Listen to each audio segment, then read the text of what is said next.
موسیٰ علیہ السلام نے کہا یا اللہ میرا جنت کا ساتھی کون ہے؟ اللہ تعالیٰ نے کہا فلاں قصائی، یہ گوشت بیچنے والے۔ موسیٰ علیہ السلام حیران ہوئے، بھئی قصائی میرا جنت کا ساتھی کیسے بن گیا؟ کہا کون ہے؟ کہا فلاں۔ وہ گئے تو ایک قصائی، قصائیوں کی دکانیں، گوشت، بیٹھا چوکڑی مار کے گوشت بیچ رہا ہے۔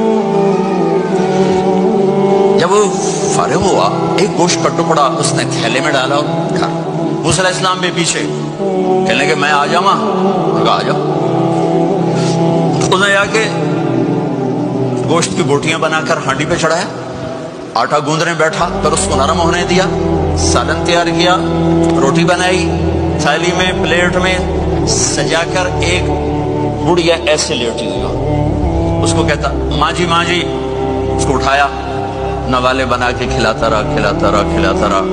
اس کہ ہوں میری بات، اس نے منہ صاف کیا، اس کو لٹایا، وہ کچھ بولی، کچھ بڑائی۔ موسیٰ علیہ السلام دور کھڑے تھے، کہنے لگے بھائی کون ہے یہ؟ تو میری ماں ہے۔ یہ کیا کہہ رہی تھی؟ وہ کہنے لگا جی ماں جو ہوئی کی دساں، جداں دی خدمت کرنا شروع ہو جاندی تینوں اللہ جنت وچ موسیٰ دا ساتھی بناوے، کتھے موسیٰ تے کتھے قصائی۔